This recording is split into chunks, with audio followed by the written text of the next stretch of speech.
نحمده ونستعينه ونستغفره ونعوذ بالله من شرور أنفسنا ومن سيئات أعمالنا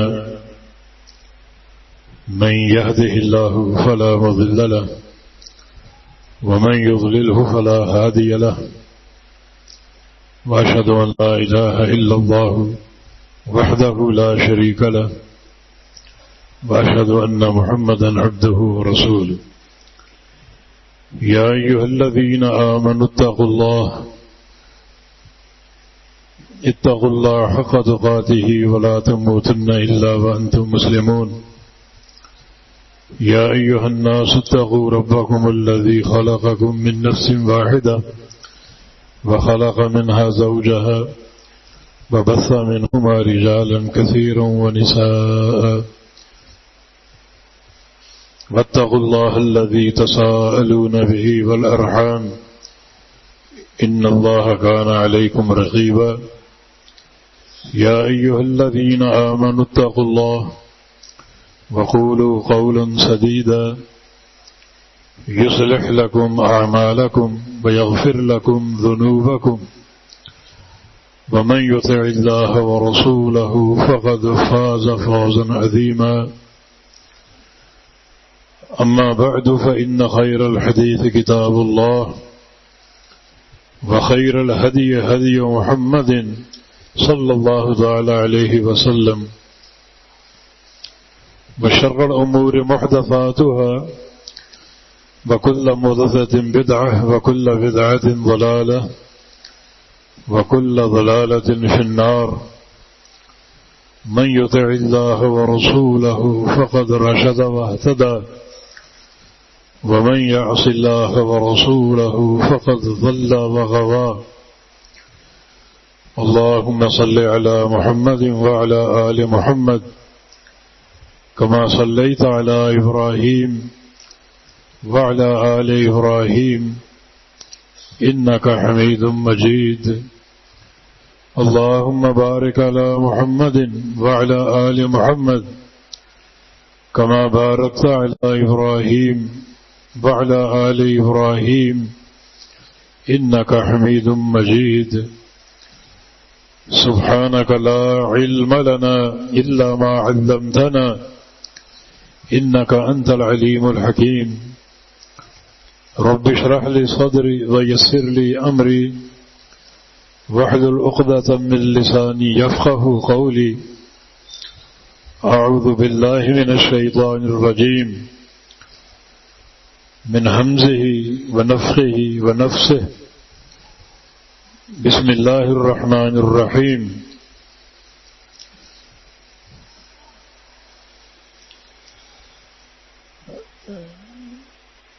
يا أيها الذين آمنوا اتقوا الله حق تقاته ولا تموتن إلا وأنتم مسلمون وقال سبحانه وتعالى من خشي الرحمن بالغيب وجاء بقلب منيب ادخلوها بسلام ذلك يوم الخلود لهم ما يشاءون فيها ولدينا مزيد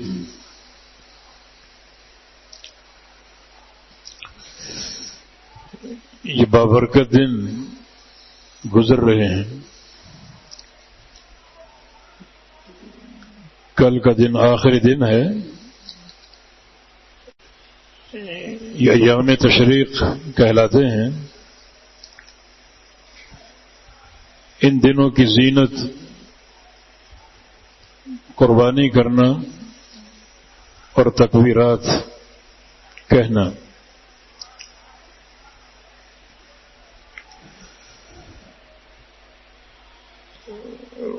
قربانی کے بہت سے مقاصد ہیں.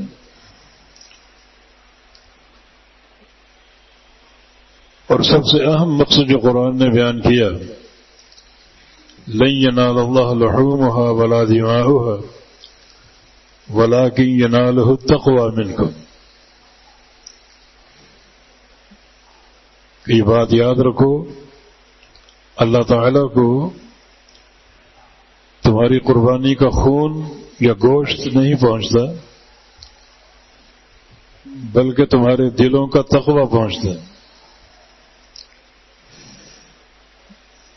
جس کا سیدھا معنی یہ ہے کہ اگر تم مہنگے سے مہنگا جانور خریدو مگر مقصد دنیا کی شہرت ہو اور ریاکاری ہو،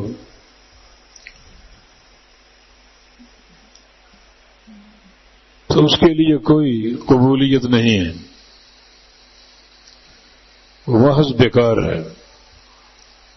وہ گوشت کھانے اور کھلانے کا جانور ہے،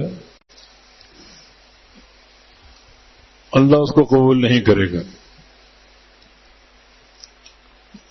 اور اگر اخلاص نیت موجود ہو تو ایک جانور، ایک بکرا کفایت کر جائے گا پورے کنبے کی طرف سے۔ مقصد تقوی ہے، یہ دن تقوی کمانے کے دن ہیں۔ اللہ تعالیٰ نے حج کے باب میں ایک بات ارشاد فرمائی ہے، منا کے دن کتنے ہیں؟ ایک تو یوم النحر 10 ذی الحج، اس کے بعد 11، 12 اور 13، 3 دن مزید ہیں۔ اور اگر آپ چاہیں تو 11 اور 12 کے 2 دن گزار کر واپس آ سکتے ہیں، 2 دن بھی ہیں اور 3 دن بھی ہیں۔ 2 دنوں کو تعجیل کہا جاتا ہے اور 3 دنوں کو تاخیر کہا جاتا ہے۔ اللہ پاک نے کیا فرمایا؟ من تعجل فی یومین فلا اثم علیہ ومن تأخر فلا اثم علیہ لمن اتقى۔ بات 2 یا 3 دن کی نہیں ہے، چاہو تو 2 دن آ جاؤ اور چاہے تو 3 دن پورے کر لو، لیکن لمن اتقى اصل چیز تقوی ہے، ورع اور اللہ کا خوف ہے۔ یعنی 3 دن گزارو گے اجر اس کا زیادہ مل جائے گا، لیکن قبولیت تقوی کے ساتھ ہے، اخلاص کے ساتھ۔ تو یہ بے شمار لگاتار دن ہیں، کیونکہ حرمت والے یہ 3 مہینے شوال، ذیقعدہ اور ذی الحج، یہ سارے 90 دن تقوی کمانے کے دن ہیں۔ وَمَن يُعَظِّمْ شَعَائِرَ اللَّهِ فَإِنَّهَا مِن تَقْوَى الْقُلُوبِ۔ یہ تینوں مہینے اللہ کے شاعر میں سے ہیں، اور اللہ کے شاعر کی تعظیم یہ دلوں کا تقوی ہے۔ اس کا معنی تقوی دل میں ہوتا ہے۔ تقوی ظاہری حرکات کا نام نہیں ہے، کوئی بندہ ماتھے پر خود ہی محراب کا نشان بنا لے، اوپر پگڑی سجا لے اور اپنے آپ کو متقی باور کرائے، یہ متقی نہیں ہے، یہ محض ڈرامے باز چھچورا ہے۔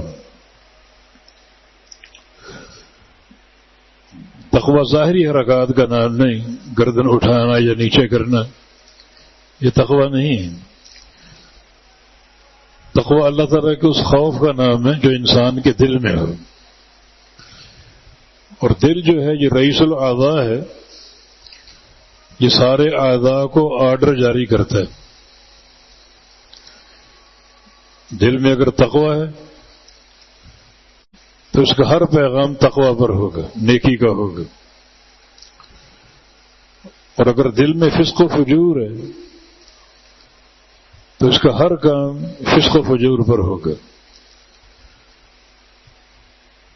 فسق و فجور کا حکم جاری کرے گا آنکھوں کو، کانوں کو، زبان کو، شرمگاہ کو، ہاتھوں اور پاؤں کو، اور اگر تقوی ہے تو تمام اعضاء کو تقوی پر قائم رکھے گا۔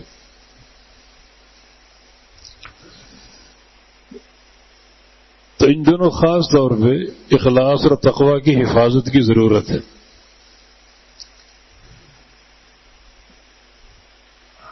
یہ حج کا سلسلہ چل رہا ہے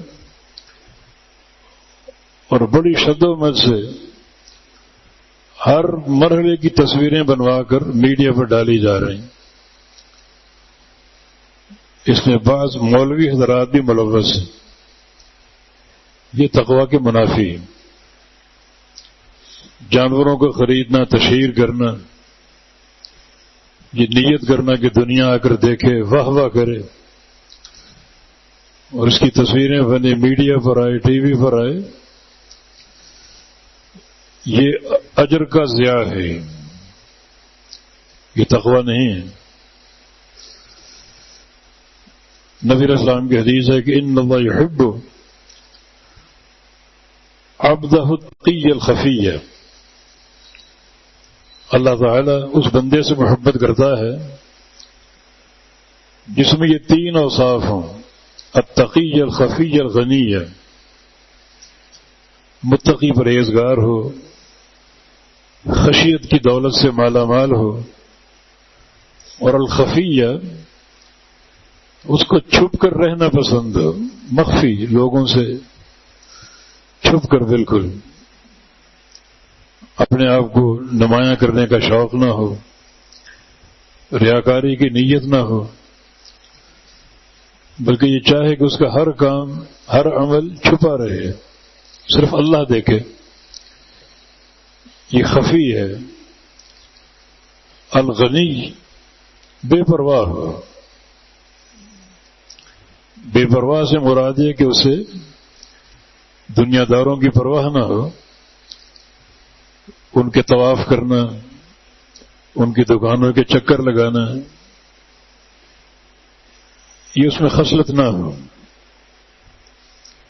الخفی یہ خاص طور پہ قابل غور ہے. وہ بندہ جو خفی ہو، مخفی ہو، چھپا رہے، اپنے عمل کو چھپانے کی کوشش کرے، اللہ اس بندے سے محبت کرتا ہے. سورہ قاف کا مضمون ہمارے سامنے ہے. دو اوصاف: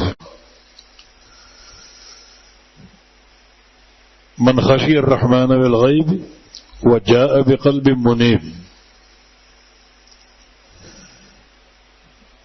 دو اوصاف ہیں: جو رحمان سے ڈرے بالغیب، غیب کے ساتھ. غیب کے دو معنی: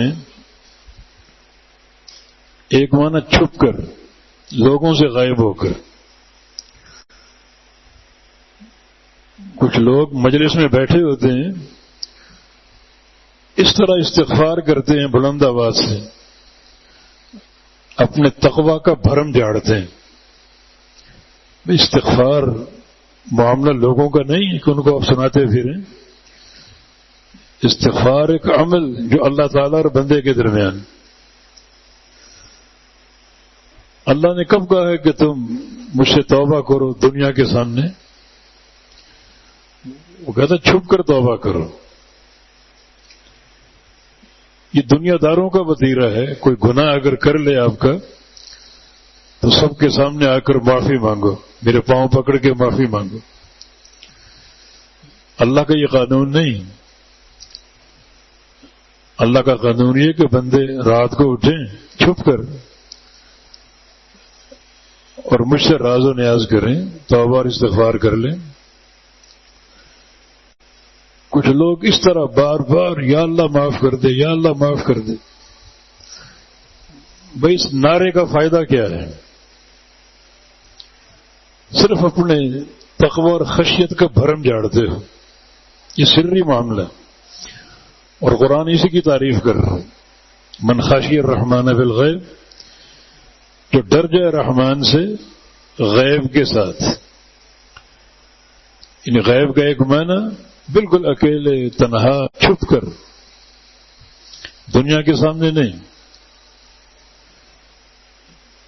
دوسرا معنی غیب کا اللہ سے ڈرے بن دیکھے، نہ اس کو دیکھا، نہ اس کے عذاب کو دیکھا، نہ اس کی وعیدوں کو دیکھا، نہ جہنم کو دیکھا، لیکن پڑھا اور سنا اللہ کی وحی سے تو دل میں اس کا خوف پیدا ہو گیا. بن دیکھے خشیت اس کے اندر آ گئی، اللہ کا ڈر آ گیا. یہ دو خصلتیں ہیں. پھر رحمان سے ڈر جائے غیب کے ساتھ. من خشی اللہ نے کہا کہ اللہ سے ڈر جائے، رحمان سے ڈر جائے. یعنی ڈرو گے تو اس کو رحمان پاؤ گے، بڑا مہربان، رحم کرنے والا، محبت کرنے والا. یہ اگر عربی لغت آپ کو آتی ہو تو یہ مقام بڑا لذت والا مقام، من خشی الرحمان، ڈر جائے رحمان سے. ڈر جاؤ گے تو وہ ذات رحمان ہے، بڑا مہربانی کرنے والا، رحم کرنے والا، شفقت اور محبت اور پیار کرنے والا. تو بالغیب، غیب کے ساتھ، ایک اس کو دیکھا نہیں، اس کے عذاب کو نہیں دیکھا، صرف سنا اور پڑھا ہے قرآن سے اور اس کا خوف دل میں بیٹھ گیا، تو رحمان سے ڈر جائے. حالانکہ نہ اس کو دیکھا نہ اس کے عذاب کو دیکھا. یا بالغیب کا نہ بسری، تنہائی میں، خلوت میں. خشیت ایسی چیز نہیں ہے کہ اس کا برملا آپ دعوے کریں، نعرے لگائیں اور چیخ چیخ کر لوگوں پر اپنے تقوی کا بھرم جاڑیں. یہ خشیت نہیں. بالکل غیب، سرن، چھپ کر اللہ تعالیٰ سے ڈر جائے اور خشیت کا اظہار کرے. وجاء بقلب منیب، یہ دوسری خصلت ہے. اور قیامت کے دن وہ آئے ایسے دل کے ساتھ جو منیب ہے. منیب کا معنی پوچھا گیا ایک عظیم تابعی قاضی فضیل بن عیاض رحمہ اللہ سے کہ منیب کیا ہے؟ فرمایا کہ منیب وہ ہے جو تنہا بیٹھا ہو اور اس کے اندر اپنے گناہوں کا احساس پیدا ہو جائے، گناہوں کو یاد کرنے لگے اور گناہوں کا سوچنے، بالکل تنہا، اور پھر تنہائی ہی میں توبہ کر ڈالے. کسی پر اظہار مقصود نہیں ہے، نہ اس کا چرچا مقصود ہے کہ رات میں نے یہ کام کیا. بالکل تنہا، تنہائی ہی میں اپنے گناہوں کا احساس ہو گیا اور تنہائی ہی میں توبہ کر ڈالی. یہ قلب منیب ہے. قیامت کے دن آئے قلب منیب کے ساتھ، ایسا دل لے کر آئے جس دل میں حقیقت اللہ کا خوف ہے اور جو دل کسی ریاکاری کے بغیر توبہ طائب ہونے والا ہے. تو پھر کیا ہے؟ ادخلوها بسلام ذالک یوم الخلود، آؤ جنت میں داخل ہو جاؤ سلامتی کے ساتھ. اور یہ سلامتی ہمیشہ کی، جنت کا ٹھکانہ ہمیشہ کا ہے. لہو ما یشاؤون فیہا، جو چاہو گے ملے گا، جو خواہش کرو گے ملے گا. حتیٰ کہ جنت میں ایک شخص خواہش کرے گا کہ یا اللہ میں دنیا میں میری زمینیں تھی، باغبانی کرتا تھا، کھیتی باڑی کرتا تھا، میرے اندر اب بھی وہ شوق ہے باغبانی کا اور کھیتی باڑی کا. اللہ کہ میرے بندے ہر چیز تو موجود ہے، ہر چیز جو خواہش کرے گا سامنے آ جائے گا. یہ باغبانی کا کیا مقصد؟ میری خواہش ہے تو اللہ اس کو جنت کے بیج مہیا کر دے گا. بیج نیچے ڈالے گا، نظر اٹھانے سے پہلے اس کا پودا چھت تک پہنچا ہوگا. جنت کی سرزمین، جو چاہو گے ملے گا. ولدینا مزید، ہمارے پاس مزید بھی ہے. مزید کا ایک معنی اللہ کے چہرے کا دیدار، اپنے چہرے کے پردے ہٹا کر تجھے اپنا دیدار عطا فرماؤں گا. جنت کی سب سے اونچی نعمت. لیکن خصلتیں دو ہیں، رحمان کا ڈر ہو غیب کے ساتھ، یعنی بن دیکھے ڈرنے والا، اور خلوت میں ڈرنے والا، تنہائی میں. اپنا خوف لوگوں کے سامنے مت جھاڑتا پھرے، اور ایسا دل اس کے پاس ہو جس میں انابت کا وصف ہو، قلب منیب، جو تنہائی میں اپنے گناہوں کی فکر کر لے، گناہوں کا سوچے، اور پھر اس وقت تک نہ اٹھے جب تک تنہائی ہی میں گناہوں سے توبہ نہ کر لے۔ اور یہ قلب منیب ہے تو قیامت کی یہ بشارتیں، جنت کا داخلہ، ہمیشہ کا ٹھکانہ، سلامتی ہی سلامتی، جو چاہو گے ملے گا، اور مزید یہ کہ اللہ کے چہرے کا دیدار۔ تو مواقع تو موجود ہیں، قربانی ایک عمل ہے، حج ایک عمل ہے، پھر یہ ایام حرمات، 3 مہینے حرمت والے، ان کی تعظیم اگر کرو، تعظیم کی 2 صورتیں، ایک ان مہینوں کی حرمت کا احساس کرتے ہوئے نیکیاں کرو، کوئی سخاوت کا موقع مل جائے، قرآن کی تلاوت کا موقع مل جائے، ذکر و اذکار کا موقع مل جائے، وہ کر گزرو۔ اور دوسرا، ان مہینوں کی تعظیم کا خیال رکھتے ہوئے گناہوں سے بچو، کوئی گناہ سامنے آ جائے تو اس گناہ کو ٹھوکر مار دو کہ یہ مہینہ حرمت والا ہے۔ یہ 3 ماہ کی تربیت کافی ہے۔ ایک بندہ اگر 3 ماہ اپنے آپ کو اس مشن پر قائم رکھے تو اللہ فرماتا ہے یہ کام کرنا تمہارا عمل ہے، اور تمہارے دلوں کو تقوی سے بھر دینا میرا کام ہے، میں تقوی عطا کرتا ہوں، ایک مستقل تمہیں ایک تقوی کے منہج پر قائم کر دوں گا۔ تو یہ تنہائی جو ہے نا، تنہائی کی نیکی، اور تنہائی میں گناہوں کا خوف، اور تنہائی میں توبہ کرنا، یہ بڑے اوصاف حمیدہ اور اوصاف جلیلہ ہیں۔ امام احمد بن حنبل رحمہ اللہ کا قول ہے، عبداللہ بن مبارک بہت بڑے محدث تھے، بہت بڑے محدث تھے، حافظ الحدیث، بڑا ان کا علمی شہرہ۔ اس دور میں ایک شخص حدیثوں کو وضع کرتے، گھڑتا تھا حدیثیں، کذاب تھا، اس کو پکڑ لیا ہارون رشید نے، آرڈر کر اس کو قتل کر دو۔ جب قتل کرنے لگا جلاد، تو وہ بول پڑا کہ مجھے قتل تو کر رہے ہو، لیکن جو میں نے حدیثیں گھڑ رکھی ہیں ان کی صفائی کون کرے گا؟ مجھے مہلت دو، موقع دو، ان کی صفائی تو کر دوں، بتا دوں کون کون سی حدیثیں میں نے جھوٹی گھڑی ہیں، بتا تو دوں۔ اس نے کہا تمہاری ضرورت نہیں۔ ہارون رشید نے کہا یعیش لہا عبداللہ بن مبارک، اس جھوٹ کو واضح کرنے کے لیے عبداللہ بن مبارک موجود ہے۔ بڑا علمی شہرہ تھا۔ اور امام احمد کا قول ہے کہ انہیں اتنا اعلیٰ اونچا مقام کیسے ملا؟ محدثین تو بہت ہیں، بڑے بڑے حافظ الحدیث ہیں، لیکن جو شہرہ ان کا ہے، ایک مثالی ان کی شہرت اور ان کا رتبہ، کس بنا پر؟ کہتے ہیں ایک ہی وجہ نظر آتی ہے کہ ان کے کچھ ایسے اعمال ہیں جن کو کوئی جانتا نہیں، جن کو کوئی جانتا نہیں، اور یہ وصف جو ہے ایسے عمل کرو جن کو کوئی نہ جانتا ہو۔ اسماعیل ابن ابی عیاش علماء محدثین میں سے ان کا انتقال ہو گیا۔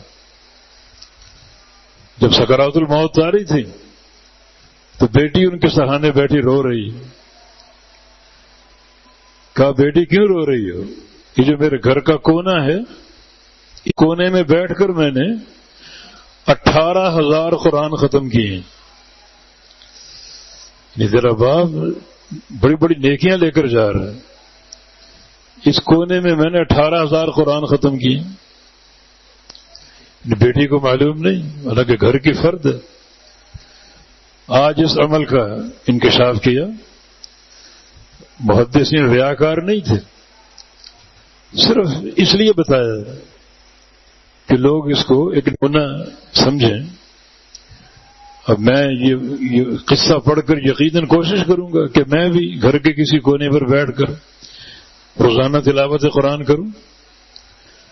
یہ 5-6 پارے روزانہ پڑھنا یہ تو سلف صالحین کا عام معمول تھا، ورنہ 10-10 پارے، اور بعض سلف تو روزانہ قرآن پڑھا کرتے تھے.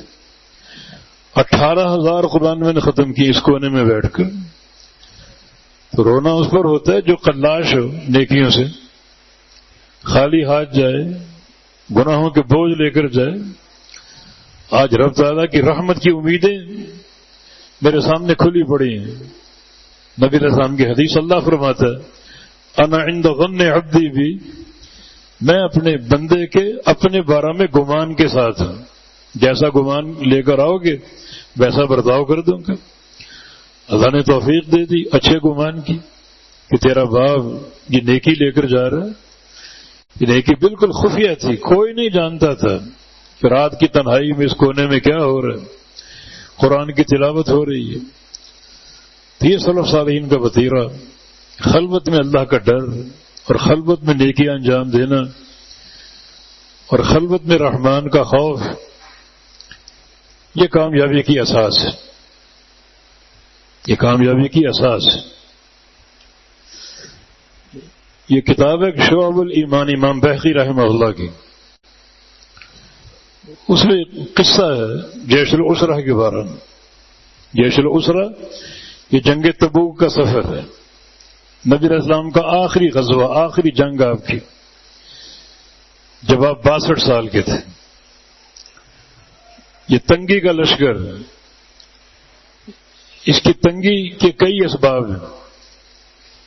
ایک یہ کہ سفر بہت لمبا تھا، شام کے علاقے تھے.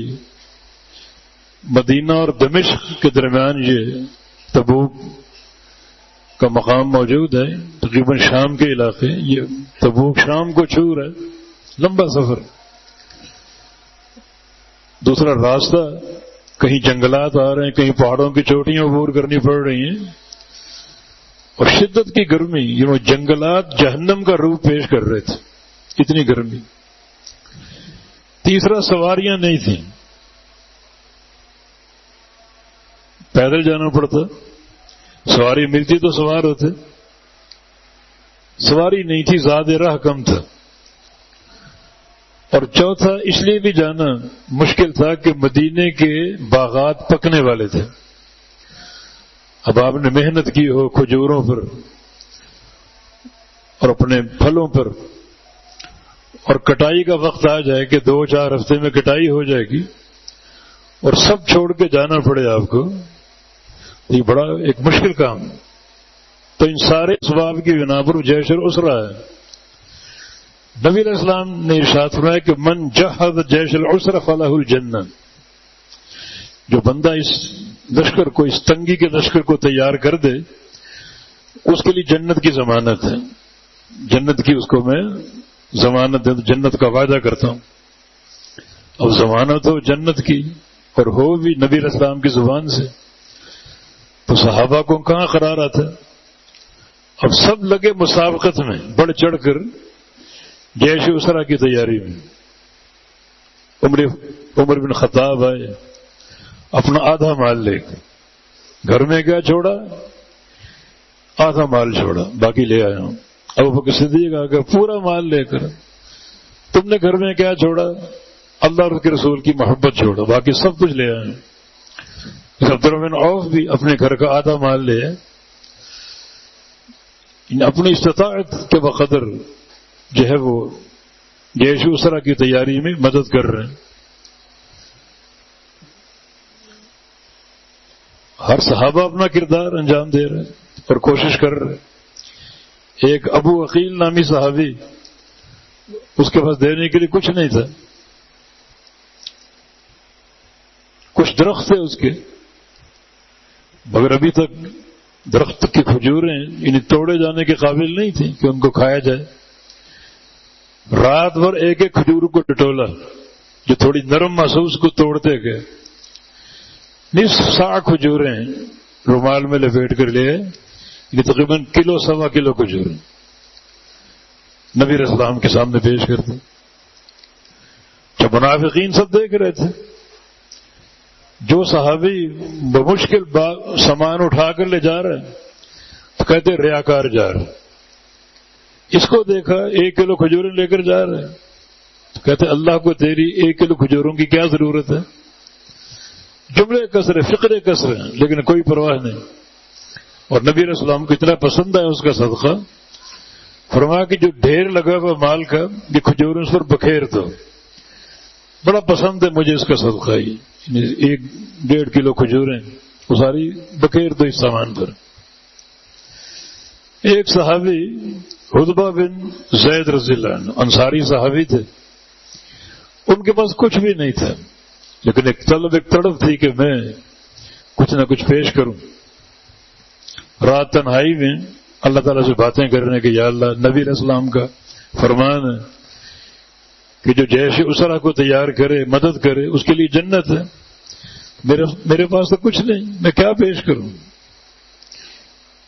کیا پیش کروں، کچھ نہیں میرے پاس. ہاں ایک چیز ہے وہ پیش کر دیتا ہوں، اتصدق بعرضی علی من نال منہ، اپنی عزت پیش کر دیتا ہوں، اپنی عزت کا صدقہ کر دیتا ہوں ہر اس شخص پر جو میری عزت کے درپے ہو. اس کا کیا معنی ہے؟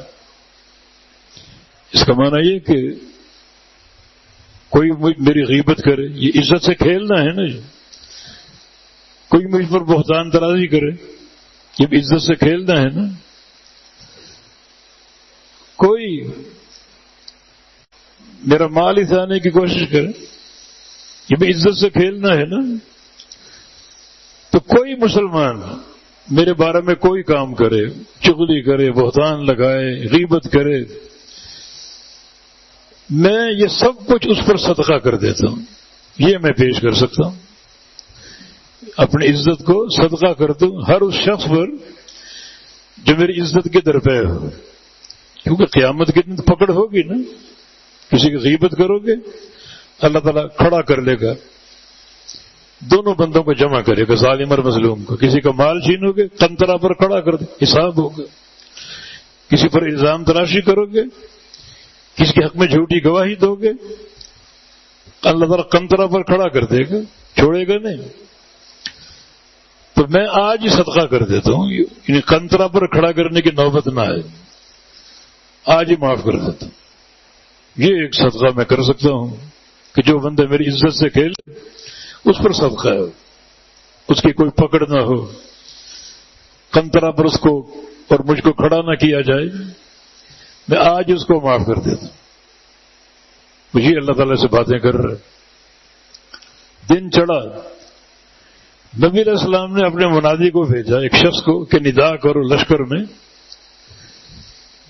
کہ وہ کون شخص ہے من تصدق بعرضہ، جس نے رات اپنی عزت کا صدقہ کیا ہے. وہ کون شخص ہے؟ اس کے کانوں تک یہ آواز پہنچ گئی تو وہ سامنے حاضر ہو گیا، میں ہوں، رات میں نے یہ باتیں اللہ تعالیٰ سے کی ہیں اور اپنی عزت کا صدقہ کر دی ہر اس شخص پر جو میری عزت کی درپے ہو. فرمایا کہ نبی علیہ السلام کی بات سنو. پہنچ گیا تو رسول اللہ صلی اللہ علیہ وسلم نے فرمایا کہ والذی نفس محمد بیدہ لقد قبلت صدقتک، اس ذات کی قسم جس کے ہاتھ میں میری جان ہے، تمہارا صدقہ سب سے پہلے قبول کر لیا گیا. بڑا بڑا لوگوں نے مال دیا. عثمان غنی رضی اللہ عنہ آئے، بعض روایتوں میں 300 لدے فدے اونٹ انہوں نے دیے اور بعض روایتوں میں 950 اونٹ دیے اور 50 گھوڑے دیے. لدے فدے، ان پر پلان کسا ہوا، لگامیں لگی ہوئی، اتنا بڑا ریوڑ یہاں سے لے کر اونٹوں کی قطار لگی ہوئی ہے مزار قائد تک، یہ سب قبول کر لیں. اتنا بڑا صدقہ. اور پھر گھر گئے 1000 سونے کے دینار لے کر آئے، نبی علیہ السلام کی جھولی میں ڈال دی. اتنا بڑا صدقہ، بڑی قربانی ہے. یہ بشارتیں موجود ہیں سیدنا عثمان غنی کی رضی اللہ عنہ. ما ضر عثمان ما عمل بعد اليوم، عثمان آج کے بعد جو بھی عمل کرے گا کوئی نقصان نہیں ہوگا۔ عثمان غنی رضی اللہ عنہ وہ عبقری شخصیت ہیں جن کو مال خرچ کرنے پر تقریباً کم و بیش 7 دفعہ جنت کی بشارت ملی، 7 دفعہ۔ مدینہ آئے تو وہ کنواں یہودیوں کے پاس تھا، کتی قوم، انہوں نے دیکھا مسلمان مجبور ہیں تو پانی کے ریٹ بڑھا دی مہنگا تاکہ ان کو مارو، ان کو تکلیف اور اذیت ہو۔ فرمایا کہ کون ہے جو بیر روما خرید لے اور وقف کر دے مسلمانوں کے لیے؟ عثمان غنی نے خریدا اور وقف کر دی۔ حتیٰ کہ 40,000 درہم میں نے خرچ کیے من صلب مالی، راس المال میں سے۔ یہ نہیں کہ مدینے جاؤں گا کاروبار کروں گا پرافٹ آئے گا پھر لے لوں، نہیں، جو اصل مال لایا تھا مکہ سے راس المال کاروبار کے لیے، اس میں سے میں نے نکالے 40,000 درہم اور کنواں خرید کر آزاد کر دی۔ بہت بڑی نیکی۔ ایک نیکی ہمیں یاد آ گئی دلی کی، مدرسہ رحمانیہ، وہاں بھی ایک برف کا کارخانہ تھا جس کا تاجر ایک ہندو تھا، تو اس کے دل میں عصبیت آ گئی، مسلمانوں کو پانی دیتا ہو یا نہ دیتا ہو، لیکن رحمانیہ کے طلبہ پر اس نے برف بند کر دی، رحمانیہ کے طلبہ پر برف بند کر دی۔ اب شدت کی گرمی اور برف کی ضرورت ہوتی ہے، ٹھنڈے پانی کی طلب ہوتی ہے، اور کہا کہ میں ان طلبہ کو نہیں دوں گا۔ تو اس وقت جو رحمانیہ کے بانی اور مؤسس اور محتمم غالباً شیخ عطاء الرحمن رحمہ اللہ، بڑا اللہ نے پیسہ دیا تھا، برف کا کارخانہ لگا دیا اور اعلان کر دیا اس کارخانے سے سب کو، مسلمان ہو ہندو ہو سب کو مفت برف ملے گی۔ اب کون خریدے؟ کام اس کا ٹھپ ہو گیا، اور ہندو بنیے تو پیسے کے پجاری ہوتے ہیں، آ کر پاؤں پڑ گیا، قدموں میں گر گیا کہ مجھے معاف کر دو، مجھ سے بڑی بھول غلطی ہوئی، تو مفت برف بیچنی شروع کر دی، برف دینی شروع کر دی۔ یہی کام جناب عثمان غنی نے، انہوں نے کہ 40,000 درہم دے کر میں نے منہ مانگی قیمت، اور اسے پتا تھا اتنی قیمت نہیں ہے، لیکن اذیت دینا، مسلمانوں کو تنگ کرنا، کوئی خرید نہ پائے، لیکن من صلب مالی، میں نے اپنے اصل راس المال سے یہ پیسے نکالے اور کنواں خرید کر وقف کر دیے، اور کبھی جتایا نہیں۔ نبی علیہ السلام نے فرمایا تھا کہ اس طرح وقف کرے کہ اس کا ڈول بھی عام مسلمان کے ڈول کی طرح ہو، یہ نہ ہو کہ لائن لگی ہوئی ہے پانی بھرنے والوں کی اور وہ آگے چلا جائے کہ میں نے خریدا ہے میں پہلے بھروں گا، ایسا نہیں، وہ بھی لائن میں لگے، جو ترتیب عام مسلمانوں کے ڈول کی ہوگی اس کی بھی وہی ہو، کبھی حق نہیں جتایا ہے۔ عثمان غنی اتنی بڑی شخصیت، آج بھی ان کے اکاؤنٹ راجی بینک سعودی عرب میں موجود ہیں، ان کی زمینوں کی آمدنی، ان کی جو کنووں کی آمدنی اب بھی آ رہی۔ مدینہ آپ جائیں تو بڑے بڑے اوقاف ان کے بنے ہوئے ہیں، اس وقف عثمان غنی، بلڈنگیں بنی بڑی، حاجی آ کر رہتے ہیں اس میں، عمرہ کرنے والے آ کر رہتے ہیں۔ اس شخصیت کے اجر و ثواب کا سلسلہ کتنا جاری اور قیامت تک رہے گا، قیامت تک۔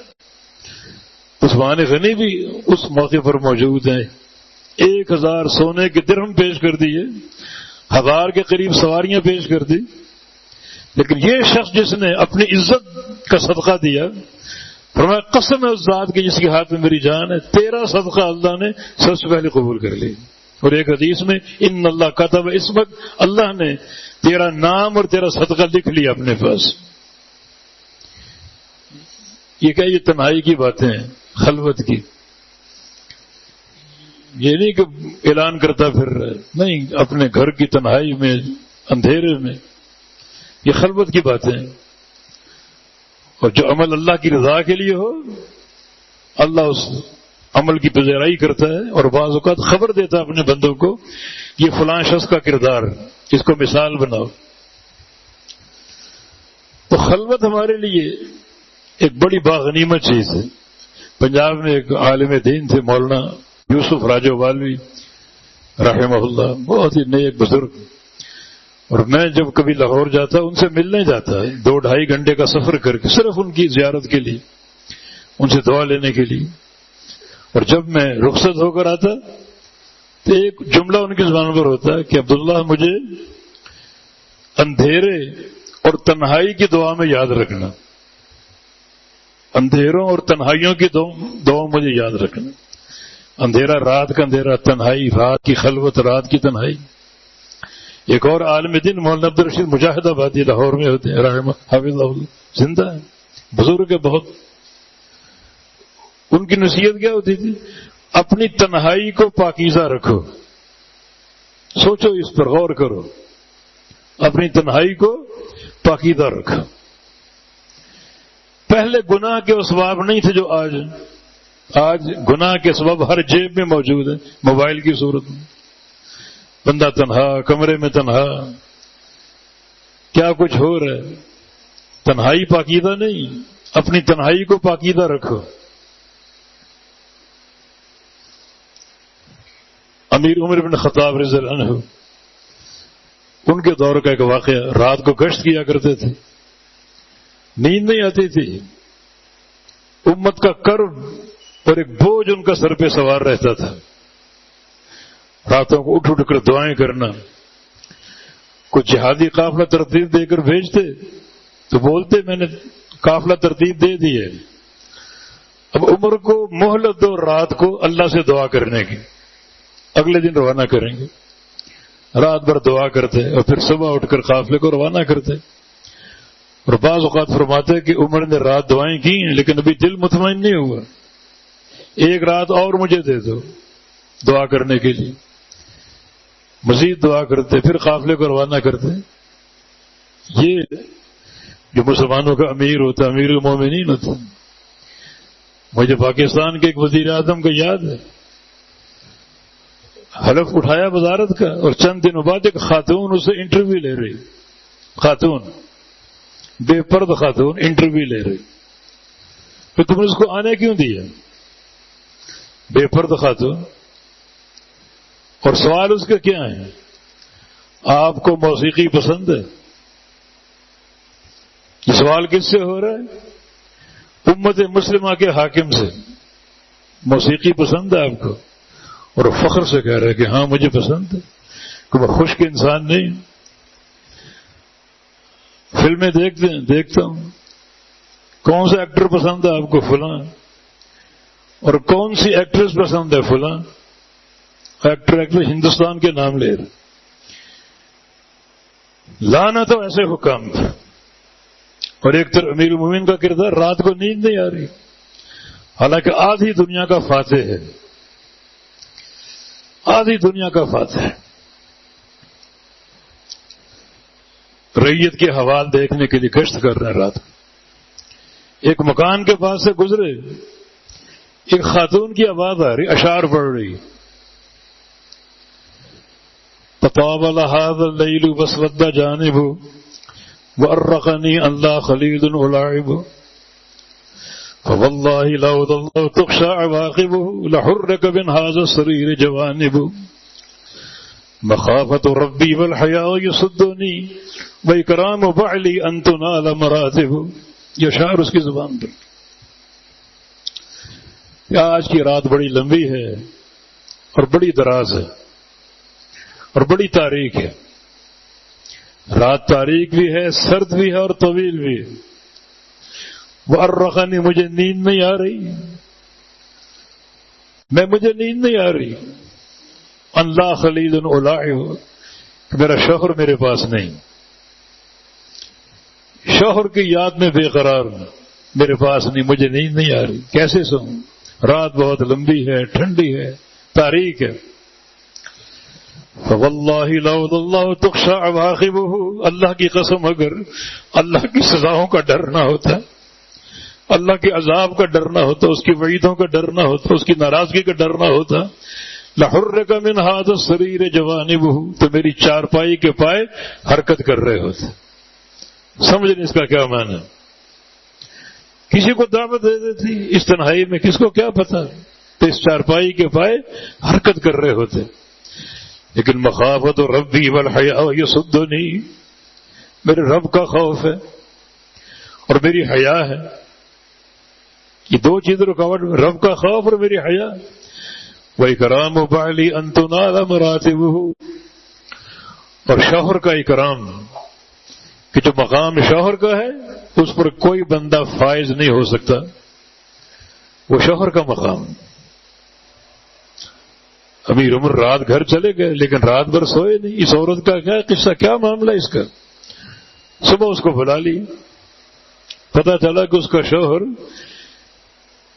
کئی مہینوں یا کئی سال سے مصروف جہاد شام کے علاقوں میں، 9 بیاہتا بیوی کو چھوڑ کے چلا گیا، اور شام کا جہاد ایسا تھا، ایک علاقہ فتح کیا، دوسرا تیسرا، واپسی کی نوبت ہی نہیں آ رہی، کئی ماہ گزر گئے یا کئی سال گزر گئے۔ حضرت عمر نے کیا فرمایا، کیا کیا؟ وہ آج کا حاکم تھوڑی تھا کہ جن کا دماغ ہاتھی جیسا ہو، جب تک سر میں ایک سوانا کو سیڑا جائے ان کو ہوش ہی نہیں آتے۔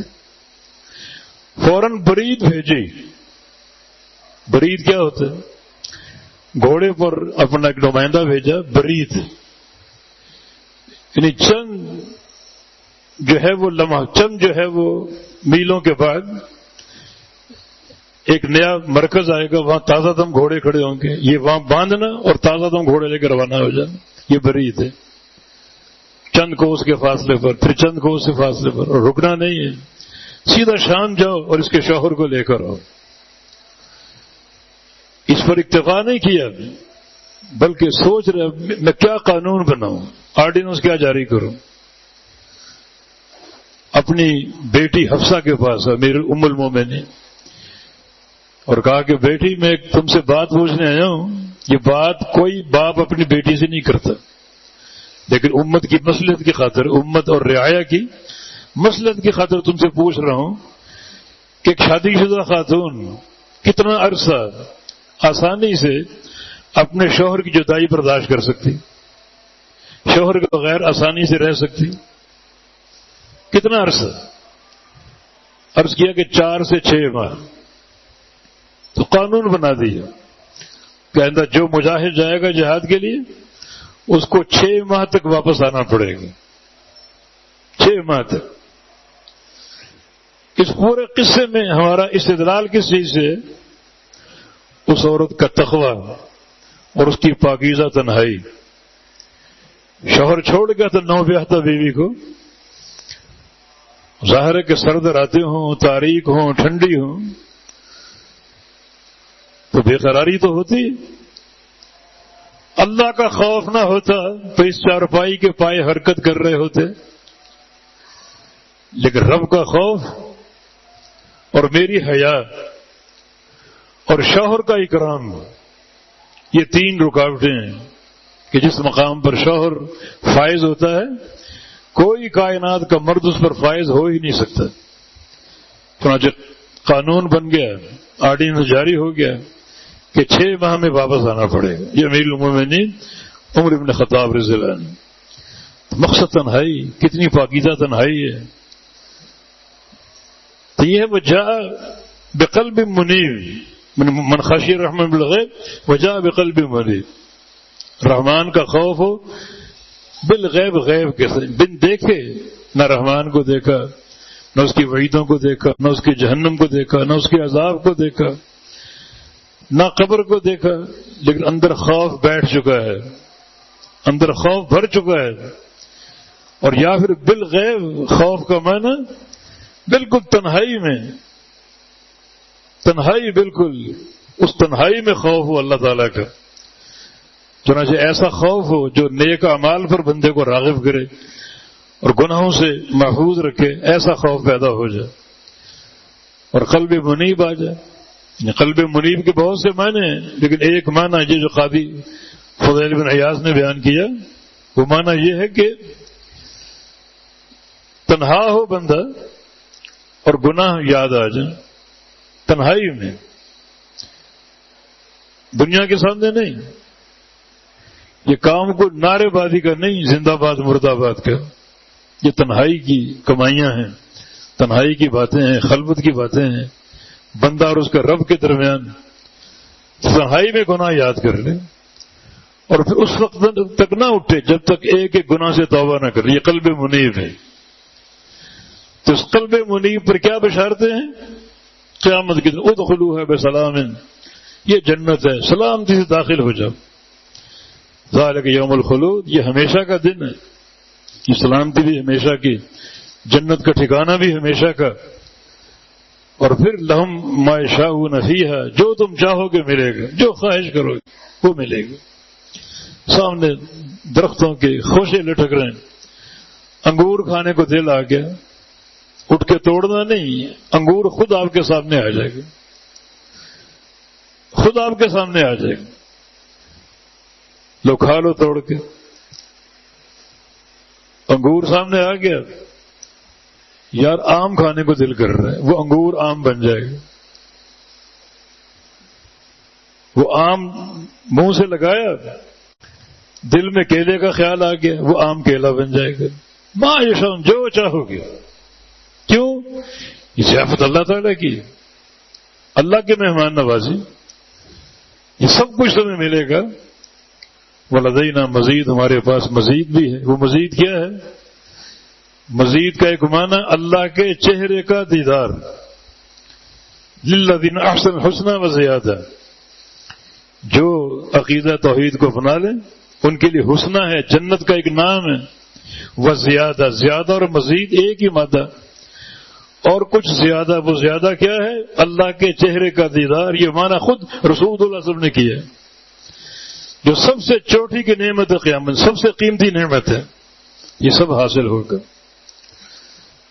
تو بندہ کچھ ایسے راز اپنے رب کے درمیان قائم کر لے جس کو کوئی جانتا ہی نہ ہو، کوئی نہ جانتا ہو.